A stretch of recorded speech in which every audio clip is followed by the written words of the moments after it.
আপনাদের সবাইকে অজস্র শুভকামনা, সবাইকে স্বাগত জানাচ্ছি আজকের এই শরণাগত অনুষ্ঠানে এবং সবাইকে শুভ সকাল জানাচ্ছি। শুভ সকাল, শুভ হোক, শুভ হোক, শুভ হোক। মহাকালী কালস্বরূপিণী তিনি আমাদের সকলের শুভ করুন। আজকে কালী পূজা, মধ্যরাত্রিতে শ্রী শ্রী শ্যামা পূজা, আজ দেবীর দীপযাত্রা, দীপাবলি বা দিওয়ালি। সমস্ত বাড়িতে আজকে প্রদীপ জ্বালা হবে। শহরের, গ্রামের, মফস্বলের সমস্ত বাড়ি আলোয় আলোয় আলোয় আলোয় ঝিকমিক ঝিকমিক করবে। দক্ষিণেশ্বরে মা ভবতারিণীর মন্দিরে মায়ের পুজো হবে, সেই পুজো দেখতে যাব, আমি আপনাদের সঙ্গে নিয়ে যাব। হালি শহরে রামপ্রসাদের ভিটায় শ্রী শ্রী কালী পূজা উৎসব।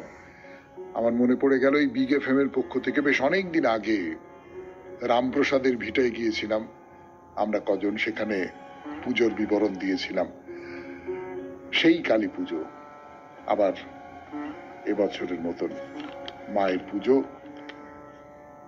বেণী মাধবশীলের পঞ্জিকা অনুযায়ী আজকের দিনটার কথা বলি। আজকে 14ই কার্তিক, 1431, ইংরেজির 31শে অক্টোবর 2024, বৃহস্পতিবার। আজ চতুর্দশী। সূর্যোদয়ের সময় ভোর 5:45, সূর্যাস্তের সময় বিকেল 4:57। নক্ষত্র চিত্রা। জন্মে কন্যা রাশি, বৈশ্যবর্ণ, মতান্তরে শূদ্রবর্ণ, রাক্ষসগণ। দিনের বেলা 11:42 গতে তুলা রাশি, শূদ্রবর্ণ, মতান্তরে ক্ষত্রিয় বর্ণ। রাত্রি 1টার সময় দেবগণ। আমাদের হোয়াটসঅ্যাপে চিঠি পাঠাবার নাম্বার 9831922927। চিঠির গোড়ায় অতি অবশ্যই SG লিখতে হবে। আজ কালী পূজা। পুরাণ চিরন্তনে আর কার কথা থাকতে পারে মহাকালীর কথা ছাড়া? সেই মহাকালীর কথা শুরু করেছিলাম গতদিন, আজকেও বলবো। তারপরে চলে যাব স্বামী বিবেকানন্দের রচনা থেকে পাঠ, মায়া নামে তার যে প্রবন্ধটি, সেই প্রবন্ধের একেবারে শেষ অংশে এসে পৌঁছেছি আমরা। আজকে সেই প্রবন্ধ শেষ হয়ে যাবে। তারপর কালী সাধক, ঈশ্বরের সাধক ঠাকুর শ্রী রামকৃষ্ণ পরমহংসদেবের কথামৃত থেকে পড়ে শোনাবো। সেই সঙ্গে তারপরেই পড়ে শোনাবো স্বামী লোকেশ্বরানন্দের রচনা থেকে আপনাদের চিঠিপত্র, এবং শেষে বাইরে দূরে। 92.7 বিগ এফএম এ শরণাগত অনুষ্ঠান শুনছেন। আমি আছি আপনাদের সঙ্গে, আপনাদের সৌমিত্র বসু। শুরু করছি পুরাণ চিরন্তন। বলছিলাম আপনাদের, এই যে কালীর বিবরণ দিলাম গানের আগে, তার নাম মহাকালী। সাধারণত এই ধ্যানেই দেবীর পূজা হয়, কিন্তু কালীর মূর্তিতে কানে সব ঝুলছে, সবের কুণ্ডল, আর মহাকালের সঙ্গে বিপরীত বিহার করছেন, এইটা দেখা যায় না। নবদ্বীপের শক্তি রাস যেটা হয়, রাসের সঙ্গে মিলিয়ে একটা শক্তি রাস হয় নবদ্বীপে। সেখানে কোনো কোনো জায়গায় শিবের ওপরে উত্তান ভাবে সাহিত্য মহাকালের সঙ্গে কালীকে বিপরীত বিহারে রতা অবস্থায় তৈরি করা হয়। ওখানে একে শবশিবা বলে। স্বতন্ত্র তন্ত্রে, ওই তন্ত্রসারে দ্বিতীয় ধ্যান মন্ত্রে দেবী হচ্ছেন ঘোর দ্রংষ্টা, শিবের সঙ্গে বিপরীত রতিতে আসক্তা। তার যে উপবীত, সেই উপবীতটা হচ্ছে সাপ। অর্ধচন্দ্র শেখরা, মদ্যপানে মত্তা, শ্মশানের আগুনের মধ্যে দাঁড়িয়ে আছেন তিনি। তার 3টি চোখ, সেই 3টে চোখে সূর্য, চন্দ্র এবং অগ্নি অবস্থান করছেন। দেবীর এই হলো আর এক চেহারা। সিদ্ধেশ্বর তন্ত্রে, সেখান থেকে তন্ত্রসারে যে ধ্যান মন্ত্র দেওয়া রয়েছে, তাতে বলা হচ্ছে কালী সবার ঊঢ়া, হাতে নরকপাল ও কর্ত্রিকা, অন্য দুই হাতে বর এবং অভয় মুদ্রা, তিনি অনবরত রক্ত পান করছেন। এই হলো মহাকালীর বিবরণ। 92.7 বিগ এফএম এ শরণাগত অনুষ্ঠানে শেষ হলো পুরাণ চিরন্তন, এরপর গানের পর স্বামী বিবেকানন্দের রচনা থেকে পাঠ মায়া। ফিরে এলাম 92.7 বিগ এফএম এ শরণাগত অনুষ্ঠান শুনছেন। আমি আছি আপনাদের সঙ্গে, আপনাদের সৌমিত্র বসু। স্বামী বিবেকানন্দের রচনা থেকে পাঠ, রচনার নাম মায়া। আজকে শেষ পর্ব। আমি যেন শুনিতেছি সম্মুখে কোন কণ্ঠস্বর উত্থিত হইতেছে, যেন অনুভব করিতেছি ভারতের সেই প্রাচীন আচার্যগণ অরণ্যাশ্রমে এই সকল প্রশ্ন বিচার করিতেছেন। বৃদ্ধ ও পবিত্র শ্রেষ্ঠ ঋষিগণ উহার মীমাংসা করিতে অক্ষম হইয়াছেন, কিন্তু একটি যুবক সেই সভা মধ্যে দাঁড়াইয়া বলিতেছে, হে দিব্য ধামবাসে অমৃতের পুত্রগণ, শ্রবণ করো, আমি পথ খুঁজিয়া পাইয়াছি। যিনি অন্ধকারের পারে, তাহাকে জানিলেই মৃত্যুর পারে যাওয়া যায়। শৃণ্বন্তু বিশ্বে অমৃতস্য পুত্রাঃ, আজে ধামানি দিব্যানি তস্থু, বেদামেতং পুরুষং মহান্তম, আদিত্যবর্ণং তমসঃ পরস্তাৎ, তমেব বিদিত্বাতি মৃত্যুমেতি, নান্যঃ পন্থা বিদ্যতে অয়নায়। উপনিষদ হইতে আমরা এই শিক্ষাই পাইতেছি যে মায়া আমাদের চারিদিকে ঘিরিয়া রহিয়াছে এবং উহা অতি ভয়ঙ্কর। তথাপি মায়ার মধ্য দিয়াই কাজ করিতে হইবে। যিনি বলেন এই নদী তীরে বসিয়া থাকি, সমস্ত জল যখন সমুদ্রে চলিয়া যাইবে তখন নদী পার হইব, তিনি যেমন সফল হন। আর যিনি বলেন পৃথিবী পূর্ণ মঙ্গলময় হইলে পর কাজ করিব এবং জীবন উপভোগ করিব, তিনিও সেই রূপ সাফল্য লাভ করিয়া থাকেন।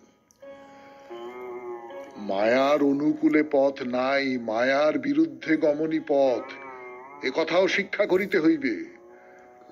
আমরা প্রকৃতির সহায়ক হইয়া জন্মগ্রহণ করি নাই, তাহার প্রতিযোগী হইয়া জন্মিয়াছি। আমরা বন্ধনের কর্তা হইয়াও নিজদিগকে বদ্ধ করিতেছি। এই বাড়ি কোথা হইতে আসিল? প্রকৃতি ইহা দেয় নাই। প্রকৃতি বলিতেছে যাও বনে গিয়া বাস করো, মানব বলিতেছে আমি বাটি নির্মাণ করিব, প্রকৃতির সহিত যুদ্ধ করিব, সে তাহাই করিতেছে। তথাকথিত প্রাকৃতিক নিয়মের সহিত অবিরাম সংগ্রামী মানব জাতির ইতিহাস এবং মানবী অবশেষে জয়ী হয়। অন্তর্জগতে আসিয়া দেখো, সেখানেও সেই সংগ্রাম চলিয়াছে। ইহা পশু মানব ও আধ্যাত্মিক মানবের সংগ্রাম, আলোক ও অন্ধকারের সংগ্রাম। মানুষ এখানেও বিজেতা। প্রকৃতির মধ্য দিয়া মানুষ আপনার মুক্তির পথ করিয়া লয়। অতএব আমরা দেখিতেছি এই মায়া অতিক্রম করিয়া বৈদান্তিক দার্শনিকগণ এমন কিছু জানিয়াছেন যাহা মায়াধীন নহে। যদি আমরা সে অবস্থায় উপনীত হইতে পারি, আমরাও মায়ার পারে যাইব। ঈশ্বরবাদী সমস্ত ধর্মেরই ইহা সাধারণ সম্পত্তি, কিন্তু বেদান্ত মতে ইহা ধর্মের আরম্ভ মাত্র, শেষ নহে। যিনি বিশ্বের স্রষ্টা ও পাতা, যিনি মায়াধীশ, মায়া বা প্রকৃতির অধীশ্বর বলিয়া উক্ত হইয়াছেন, সেই সগুণ ঈশ্বরের জ্ঞান এই বেদান্ত স্বভাবের শেষ কথা নহে। এই জ্ঞান ক্রমশ বাড়িতে থাকে। অবশেষে বৈদান্তিক দেখেন, যাহাকে বাহিরে বোধ হইয়াছিল তিনি নিজেই সেই প্রকৃতপক্ষে অন্তরেই ছিলেন। যিনি সীমার মধ্যে নিজেকে বদ্ধ মনে করিয়াছিলেন, তিনি সেই মুক্ত স্বরূপ। শুনলেন স্বামী বিবেকানন্দের রচনা থেকে পাঠ। 92.7 বিগ এফএম এ শরণাগত অনুষ্ঠানে গানের পর কথামৃত। আমি আছি আপনাদের কথামৃত থেকে যে জায়গাটা পড়ে শোনাচ্ছি, সেটা ঠাকুর তার নিজের সাধনার কথা বলছেন। অনেক সময়ই বলেছেন, তার শিষ্য যারা আছেন তাদের বলেছেন। এর আগের দিন স্বামী লোকেশ্বরানন্দজির যে লেখা থেকে পড়ে শোনাচ্ছিলাম, তাতে এরকম একটা কথা ছিল, আপনাদের মনে পড়বে নিশ্চয়ই, যে একজন সাধক মানুষ, একজন ভক্ত মানুষ, একজন সত্যিকারের কর্মবীর এবং সাধক মানুষ। তিনি আর কোনো কাজ করেন না, তিনি ক্ষুধার্তের মুখে অন্ন তুলে দিচ্ছেন না, তিনি সেই অর্থে বিদ্যা দিচ্ছেন না। তিনি যেটা করছেন সেটা হচ্ছে নিজের জীবন দিয়ে, নিজের জীবনকে একটা উদাহরণ হিসেবে মানুষের চোখের সামনে দাঁড় করাচ্ছেন যে এই রকম করে বাঁচা যায়, এই রকম করে বাঁচা উচিত। তো ঠাকুরও তাই করছেন। ঠাকুর নিশ্চয়ই উপদেশ দিচ্ছেন, নিশ্চয়ই তার উপলব্ধির কথা 5 জন মানুষকে বলছেন, কিন্তু সেই সঙ্গে সঙ্গে নিজের জীবনের একটা উদাহরণ সকলের চোখের সামনে রাখছেন। তো সেই ঠাকুর তার যে সাধনার কথা বলতে বলতে বলছেন যে আমার ভেতরে একজন আছেন যিনি আগে থাকতে জানিয়ে দেন যে কোন থাকের ভক্ত আসবে, কোন ধরনের ভক্ত আসবে। ভক্তের নানান রকমের ধাঁচা আছে। তো যেই দেখি গৌরাঙ্গ রূপ সামনে এসেছে অমনি বুঝতে পারি গৌর ভক্ত আসছে। যদি শাক্ত আসে তাহলে শক্তি রূপ, কালী রূপ দর্শন হয়। আর বৈষ্ণব, শাক্ত এইরকম সব বিভাজন আছে। আমি সেই বিভাজনের নানান খুঁটিনাটি একটা সময় এই বিভাজনের জায়গা থেকে যারা বৈষ্ণব, যারা শাক্ত, তাদের মধ্যেকার বিরোধ, আমি সেই সমস্ত দিকে যাচ্ছি না। কিন্তু ভক্তের দুটো ধরন আছে, খুব সাদা কথায় খুব মোটা ভাবে দুটো ধরন আছে। একটা ধরনের ভক্ত নিজেকে তৃণাদপি সুনীচেন বলে মনে করেন, বিনয়ী বলে মনে করেন, সবসময় তিনি নমিত হয়ে থাকেন। এইরকম একটা দল ভক্ত আছেন, নিজেকে সকলের তুলনায় ছোট বলে মনে করেন এবং সেটা প্রকাশ পায় তাদের আচার আচরণের মধ্যে। তারা বৈষ্ণব, আমরা জানি সেটা। আর অন্যদিকে শাক্ত যারা, তাদের মধ্যে একটা শক্তির প্রকাশ আছে, তাদের মধ্যে একরকম করে একটা ঔদ্ধত্যের প্রকাশ আছে। এই ঔদ্ধত্যটা কিরকম? আমি ঠাকুরের কথা বলি। ঠাকুর মাকে বলছেন, এই দেখা দেবে কিনা বলো, দেখা দেবে কিনা বলো, যদি দেখা না দাও তাহলে এই আমি তোমার খাড়া নিলাম, নিয়ে গলা কেটে ফেলবো। ঠাকুরের এক শিষ্য, আমি ভগবানকে ভক্তি করি, আমি মায়ের সেবক, আমার আবার কিসের ভয়? ধর, স্বামী বিবেকানন্দের মধ্যে এটা ছিল। তিনি ঝগড়া ঝাঁটি নানান রকম করেছেন, বিরোধ করেছেন, দুম দাম চাটাং চাটাং কথা বলে দিয়েছেন সাহেবদের। তখন পরাধীন ভারতবর্ষ করে দিতে পেরেছে। এই যে দুটো ভাগ, এই দুটো ভাগের তো দুই প্রতিনিধি। একজন প্রতিনিধি হচ্ছেন গৌরাঙ্গদেব, যার কথা শোনাচ্ছি আমরা রবিবার শরণাগত অনুষ্ঠানে। ঠাকুর এই গৌরাঙ্গদেবকে দেখলে বুঝতে পারেন যে একজন গৌর ভক্ত আসছেন। আবার মা কালীকে দেখলে বুঝতে পারেন যে একজন শাক্ত আসছেন। তো এই যে, তাহলে এই গৌরাঙ্গই বলুন আর মা কালী বলুন, এরা তাদের ভক্তের প্রতিনিধি হিসেবে ঠাকুরের চোখের সামনে আগে দেখা দিচ্ছেন। কি আশ্চর্য না? 92.7 বিগ এফএম এ শরণাগত অনুষ্ঠানে শুনছেন কথামৃত থেকে পাঠ। আরো খানিকটা পাঠ করব, ফিরে আসব, একটু গান শুনে নি। এবং তার ভেতরে একটা অন্য রকমের শক্তি আছে, সেই শক্তিকে তিনি চাপা দিয়ে রেখে দিতে চান। যে ভাগ্নে হৃদয়, সে তো খুব বলতো তুমি একটু এই সমস্ত দেখাও, সিদ্ধাই দেখাও, ম্যাজিক দেখাও, তাহলে চারপাশে লোক জড়ো হবে, অনেক টাকা পয়সা হবে। সে হৃদয়ের সঙ্গে ঠাকুরের যে সম্পর্ক, সে ভারী কি বলবো, একই সঙ্গে খুব নির্ভরতার, ভালোবাসার এবং একই সঙ্গে খুব কষ্টের, দুঃখের, যন্ত্রণার সম্পর্ক। যাই হোক, সেই হৃদয়ের কথা বাদ দিচ্ছি। কিন্তু এই যে ঠাকুর, এই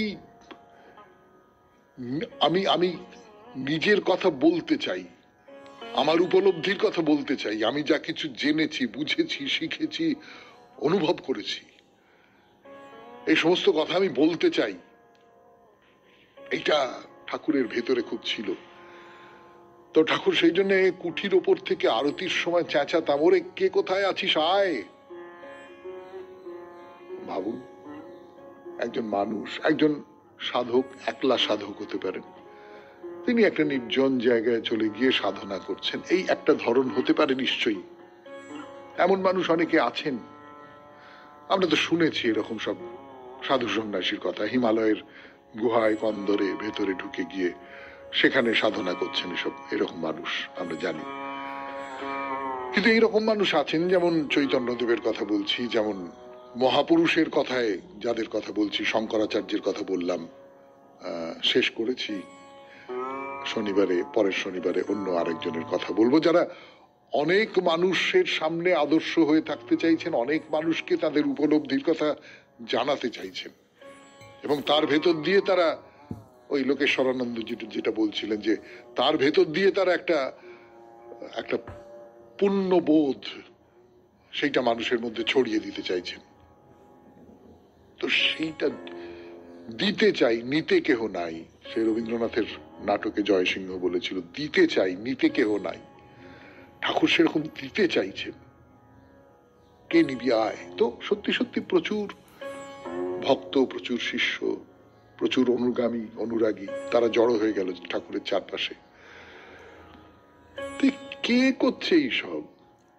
ওই যে কথাটা আছে না যে আমি যন্ত্র, তুমি যন্ত্রী।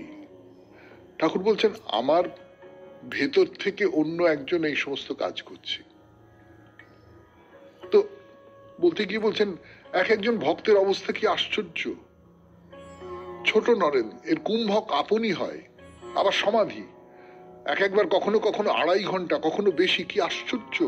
অর্থাৎ ঠাকুরের চারপাশে যারা জড়ো হয়েছেন তাদের ভেতরেও প্রচুর শক্তি আছে। ঈশ্বর ভাবনার যে শক্তি, সেই শক্তি প্রচুর পরিমাণে আছে। সব রকম সাধন এখানে হয়ে গেছে, জ্ঞানযোগ, ভক্তিযোগ, কর্মযোগ, হঠযোগ পর্যন্ত, যেটা আয়ু বাড়াবার জন্য এর ভেতরে একজন আছে। তা না হলে সমাধির পর ভক্তি ভক্ত লয়ে আমি কেমন করে আছি। কুয়ার সিং বলতো সমাধির পরে ফিরে আসা লোক কখনো দেখিনি, তুমি নানক। শুনলেন কথামৃত থেকে পাঠ 92.7 বিগ FM এ শরণাগত অনুষ্ঠানে। এরপর স্বামী লোকেশ্বরানন্দের রচনা থেকে পাঠ, রচনার নাম কৃষ্ণ। ফিরে আসছি গানের পর। লোকেশ্বরানন্দ তার রচনা থেকে পড়ে শোনাচ্ছি আপনাদের। রচনার নাম কৃষ্ণ। কৃষ্ণকে তিনি কিভাবে দেখছেন? কৃষ্ণের দুটো রূপ আছে, আমরা সকলে জানি। একটা রাজনীতিবিদ কৃষ্ণ, রাজা কৃষ্ণ, কূট কৌশলী কৃষ্ণ, আরেকজন ভগবান কৃষ্ণ। এই দুটো যে ধরন, সেই দুটো ধরনকে আমরা মিলিয়ে দিয়েছি কোনোভাবে। পড়া যাক লেখাটি। কৃষ্ণ একাধারে ছিলেন একজন রাজনীতিজ্ঞ, দার্শনিক, যোদ্ধা এবং মানব প্রেমী। সর্বোপরি তিনি ধর্মের রক্ষক ছিলেন। যেখানেই অন্যায় দেখেছেন তার বিরুদ্ধে যুদ্ধ করেছেন। তার আত্মীয়রা অনেকেই দুর্জন ছিলেন, তাই তিনি তাদেরও বিনাশ করেছেন। পরিস্থিতি অনুকূল হলে তিনি হয়তো শান্ত জীবনই বেছে নিতেন, কিন্তু তৎকালীন ভারতে এমন সব ঘটনা ঘটে চলেছিল যে কর্মযজ্ঞে ঝাঁপ দিয়ে দেশের ভাগ্য ফেরাবার দায়িত্ব না নিয়ে তার উপায় ছিল না। বস্তুত নেতৃত্বের ভার তার উপর চাপিয়ে দেওয়া হয়েছিল। একজন মাত্র ব্যক্তির হস্তক্ষেপে যদি কখনো কোনো দেশের ইতিহাস পরিবর্তিত হয়ে থাকে তবে তিনি কৃষ্ণ। তিনি দয়ালু ছিলেন, কিন্তু প্রয়োজন হলে নিষ্ঠুরও হতে পারতেন। কিন্তু উভয় ক্ষেত্রেই তার উদ্দেশ্য ছিল একটাই, ধর্মকে রক্ষা করা। তিনি নিষ্কর্মা আদর্শবাদী ছিলেন না, তিনি ছিলেন কর্মী, কিন্তু সেই কর্ম শুধু সত্য ও ধর্মকে রক্ষা করার জন্যই। দুর্বলতাকে প্রায়ই আমরা ভালো মানুষই বলে ভুল করে থাকি, কিন্তু কৃষ্ণের কাছে এ ধরনের ভালো মানুষের কোনো কদর ছিল না। ভুল করার ভয়ে ভীত অকর্মার চেয়ে শক্তিমান মানুষই তিনি পছন্দ করতেন। সে যদি তারা ভুল ভ্রান্তি করে বসে তাহলেও তার গুণমুগ্ধ অনুরাগীর সংখ্যা কম ছিল না, স্বাভাবিক কারণেই শত্রুও। কিন্তু তিনি নিজে সকলের প্রতি সমান আচরণ করেছেন। মানুষ হিসেবে যোগ্যতা অনুসারে যার যেটুকু প্রাপ্য তাকে সেই সম্মান দিয়েছেন। গরিব হলেও মানুষ হিসেবে যদি কেউ ভালো হতো, কৃষ্ণ তার আতিথ্য স্বীকার করতেন, তার বাড়িতে গিয়ে খুদকুঁড়োও খেতেন, কিন্তু দুষ্ট রাজার নিমন্ত্রণ গ্রহণ করেননি। কৃষ্ণ এমন একটা যুগ সন্ধিক্ষণে আবির্ভূত হন যখন ধর্মের প্রকৃত অর্থ ও উদ্দেশ্য নিয়ে একটা বিভ্রান্তির সৃষ্টি হয়েছিল। তিনি সে বিভ্রান্তি দূর করে দিয়েছিলেন। ধর্মক্ষেত্রে তখন পরস্পর বিরোধী নানা চিন্তা ভাবনা প্রচলিত ছিল, ছিল বিবাদমান নানা গোষ্ঠী। সকলেই দাবি করছেন তাদের মতটাই শ্রেষ্ঠ, তাদের দর্শনই সর্বোৎকৃষ্ট। সেই সব মতগুলিকে সমন্বিত করে কৃষ্ণ প্রত্যেক মতের প্রতি সম্মান দেখালেন। এমন কিছু সামাজিক প্রথাও তখন ছিল যা মানুষে মানুষে, নারী ও পুরুষের মধ্যে অহেতুক বিভেদ সৃষ্টি করছিল। সেগুলিকে পুনর্গঠিত করে তিনি প্রবণতা ও দক্ষতা ভিত্তিক 4টি বর্ণ বা জাতির সৃষ্টি করলেন। আজকে এই পর্যন্তই থাক কৃষ্ণ নামের প্রবন্ধ, আবার আগামী দিনে পড়া যাবে। 92.7 বিগ এফএম এ শরণাগত অনুষ্ঠানে এইবার আপনাদের চিঠিপত্র। কথা শুরু 92.7 বিগ এফএম এ শরণাগত অনুষ্ঠানে, কিন্তু না আমার কথা নয়, আপনাদের কথা। আপনাদের চিঠির উত্তর দেবো এই পর্বে। আজকের চিঠিটি লিখেছেন, ছোট্ট চিঠি, অমিতাভ ভট্টাচার্য, ভাটপাড়া থেকে। মাননীয় সৌমিত্র বাবু, প্রথমেই আপনিও বিগ এফএম এর সকল কলাকুশলী আমার শুভ বিজয়ের প্রীতি, শুভেচ্ছা ও নমস্কার নেবেন। এবারের পূজার দিনগুলিতে পরিষ্কার আবহাওয়া থাকায় প্রতিমা দর্শনার্থীদের ভিড় সব জায়গায় ছিল। সবাইকে দেখে মনে হচ্ছিল যেন সবাই অফুরন্ত আনন্দে মেতেছে, চারিদিকে জনজোয়ার। কিন্তু সবাই কি মনের ভিতর থেকে উৎসারিত সত্যিকারের আনন্দে মেতেছিল?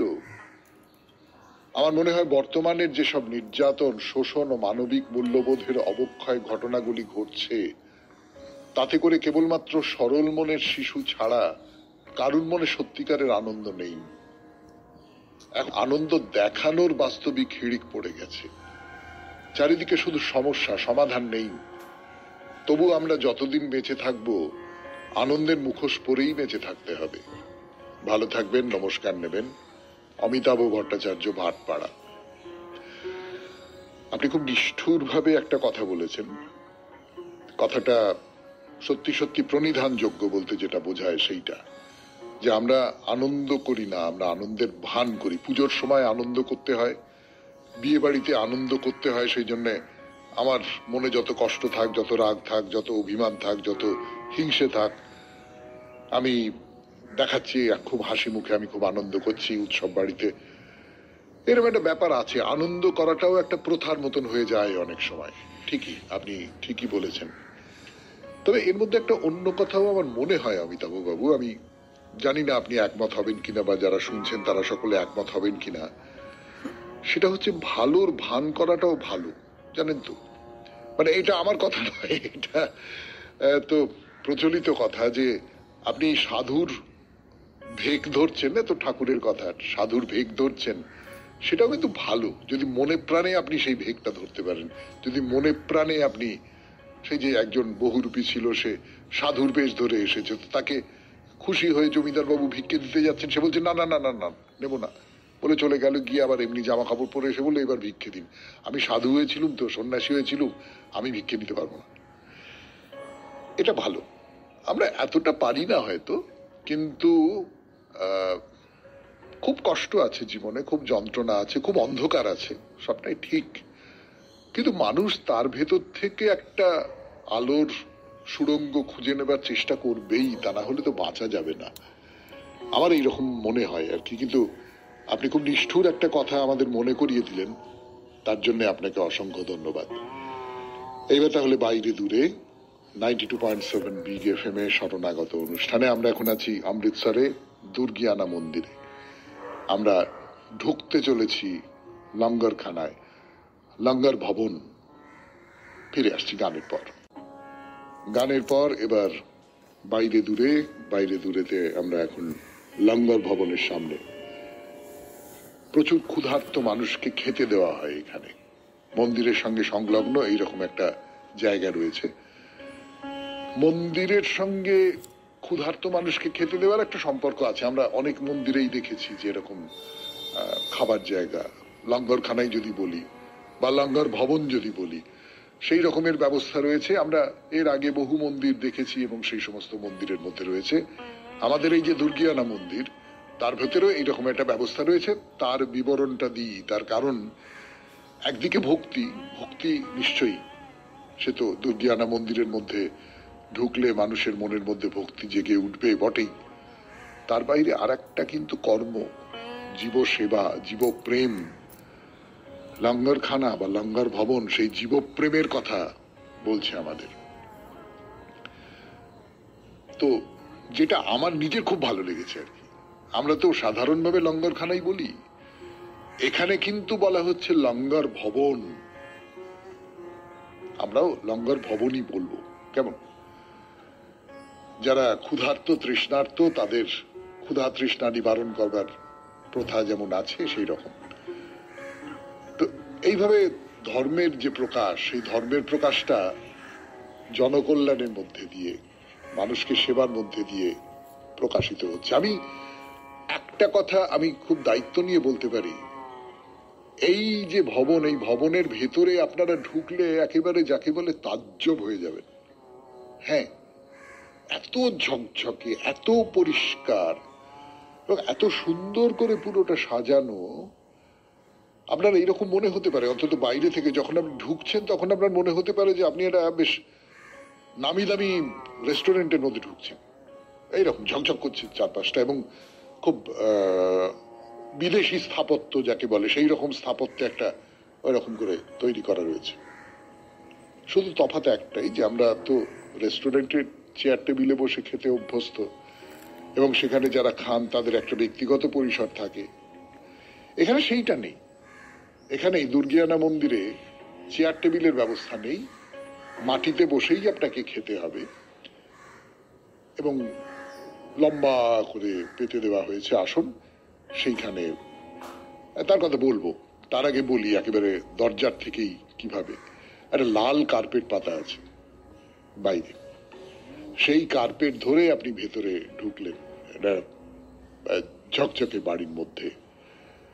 বাইরে একটা বড় বাক্সের মতো রাখা রয়েছে যেখানে লেখা রয়েছে লঙ্গর সেবা। নিশ্চয়ই সেখানে যারা ধনী মানুষজন আসছেন, যারা মনে করবেন তারা সেখানে কিছু অর্থ দিয়ে যাবেন, লঙ্গর সেবা। তো সেটা পার হয়ে প্রথমে রান্নাঘরে একটু উঁকি মেরে দেখি। রান্নাঘরে একেবারে শেষ প্রান্তে একটা টানা বেসিন রয়েছে, হাত ধোয়ার জন্য, বাসনপত্র ধোয়ার জন্যও বটে। সেখানে অনেকগুলো কল, মানে মোটামুটি 5টা 6টা 7টা 8টা কল আছে এবং সেই মাপের একটা বেসিন। ওই নেমন্তন্ন বাড়িতে যেরকম হয় না, টানা একটা চলে গেছে মানুষজন, সেই রকম পাশাপাশি পাশাপাশি দাঁড়িয়ে 8 জন মানুষ তাদের হাত মুখ ধুতে পারেন, 8 জন মানুষ বাসনপত্র ধুতে পারেন এবং তার সামনে একটা আয়না রয়েছে আর ঝকঝক করছে পরিষ্কার স্টেইনলেস স্টিলের বাসনে পরিষ্কার জামা কাপড় পরে পরিবেশন করবার জন্য কর্মীরা প্রস্তুত। এটা হলো রান্নাঘরের চেহারা। এবার রান্নাঘর থেকে আমরা ভেতরে ঢুকলাম, অর্থাৎ যেখানে খাওয়ানো হচ্ছে। একটু গান শুনি, গানের পর ফিরে আসছি লঙ্গর ভবনের কথায়। দুর্গিয়ানা মন্দিরের লঙ্গর ভবন 92.7 বিগ FM এ শরণাগত অনুষ্ঠানে আমি আছি আপনাদের সঙ্গে, আপনাদের সৌমিত্র বসু। তার ভেতরে প্রবেশ করেছি আমরা, রান্নাঘর দেখা হলো। এইবারে যেখানে খাওয়ানো হয় সেইখানে ঢুকলাম। বলা বাহুল্য বিশাল বড় একটা ঘর, খুব সুন্দর, খুব ঝকঝক করছে ঘর এবং লম্বা সেই ঘরে 1টা 2টো 3টে 4টে সারি দিয়ে প্রচুর মানে আসন পাতা রয়েছে, টানা আসন পাতা রয়েছে। সেইখানে বসে যারা ভোজন করতে এসেছেন তারা আহার করছেন। পেছনের দেওয়ালে মা দুর্গার একটি সুন্দর ছবি, বড় ছবি। খাবার কি? খাবার অবশ্য খুব সামান্য, রুটি আছে, ডাল আছে আর আরেকটা তরল সবজি, আমি ঠিক বুঝতে পারলাম না, সেই রকমের একটা তরল সবজি আছে। না, পরিবেশন করবার কোনো ব্যবস্থা নেই। আপনাকে থালা নিজে নিয়ে গিয়ে আপনার খাবার নিয়ে আসতে হবে। কিন্তু এমনটা তো মুশকিল, যারা বয়স্ক মানুষ হাঁটু মুড়ে বসতে পারবেন না, তাদের জন্য তো মাটিতে বসে খাওয়া কি করে হবে, না তাদের জন্য ব্যবস্থা আছে। এই যে বিরাট ঘরটা সার বেঁধে কার্পেট বা কিছু পাতা রয়েছে আর কি, বসবার জায়গা পাতা রয়েছে, কাপড় পাতা রয়েছে, দেওয়ালের ধারে ধারে ধারে ধারে টেবিল চেয়ার সে সমস্ত রাখা আছে।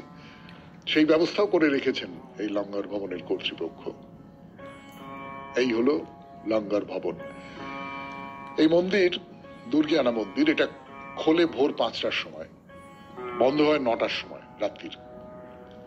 এই যে ভোর 5টা থেকে রাত্রির 9টা, তার মধ্যে যে কোনো দর্শনার্থী এখানে চলে আসতে পারেন, দেবীকে দর্শন করলেন, এই লঙ্গর ভবনের আতিথ্য গ্রহণ করতে পারেন, সেখানে আহার করে নিতে পারেন।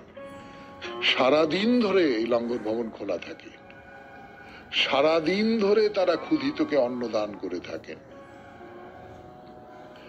এই যে এত করে লঙ্গর ভবনের কথা বলছি, কেন বলছি সেটা আপনারা বুঝতে পারছেন। মানুষকে অন্ন দেওয়া, ক্ষুধিতকে অন্ন দেওয়া, এটা অনেকেই করে থাকেন, কিন্তু এখানে যেভাবে সেই কাজটা করা হচ্ছে, তার ভেতরে ভেতরে মানুষের প্রতি একটা সম্মানবোধ কাজ করছে। এইটা, এই যে পুরো যে এই ভবনের যে কার্যপ্রণালী, তার ভেতর থেকে বেরিয়ে আসছে যে মানুষকে দয়া করে কিছু দিও না, বরং সেই মানুষ যে তোমার সেবা নিচ্ছেন, তাতে করে তিনি তোমাকে দয়া করছেন, এইরকম একটা ভাবো। তো যাই হোক, নিশ্চয়ই পাঞ্জাবে আরো বেশ কিছু দুর্গা মন্দির আছে, আমরা সেসব দেখবো না। আমাদের তো পরিকল্পনা হচ্ছে যে এই দুর্গা পূজা উপলক্ষে নানান দেশে, মানে আমাদের দেশের নানান অংশে ছড়িয়ে থাকা যে দুর্গা মন্দিরগুলো আছে, তাদের অল্প অল্প কিছু উদাহরণ আপনাদের সামনে পেশ করা। তো দুর্গিয়ানা মন্দির দেখেই আমরা শেষ করব পাঞ্জাবে আমাদের দেখা দুর্গা মন্দির। এরপরে অন্য আরেকটা প্রদেশে চলে যাব, খুব সুন্দর জায়গা, উত্তরাখণ্ড। উত্তরাখণ্ডের দেবী দুর্গার মন্দির, কিন্তু আজকে আর নয়, আজকে আর সময় নেই, পরের দিন 92.7 বিগ FM এ শরণাগত অনুষ্ঠানে। এবারে আপনাদের জানাই, আমাদের হোয়াটসঅ্যাপে চিঠি পাঠাবার নাম্বার 9831922927। চিঠির গোড়ায় অতি অবশ্যই SG লিখতে হবে। এবার কবিতা। প্রভু তুমি পূজনীয়, আমার কি জাত জানো তাহা হে জীবননাথ। তবুও সবার দ্বার ঠেলে কেন এলে কোন দুঃখে আমার সম্মুখে। ভরা ঘট লয়ে কাঁখে মাঠের পথের বাঁকে বাঁকে তীব্র দ্বীপ্রহরে আসিতেছিলাম ধেয়ে আপনার ঘরে। চাহিলে তৃষ্ণার বাড়ি, আমি হীন নারী তোমারে করিব হেয়, সে কি মোর শ্রেয়। ঘটখানে নামাইয়া চরণে প্রণাম করে কহিলাম, অপরাধী করিও না মোরে। শুনিয়া আমার মুখে তুলিলে নয়ন বিশ্বজয়ী, হাসিয়া কহিলে হে মৃন্ময়ী।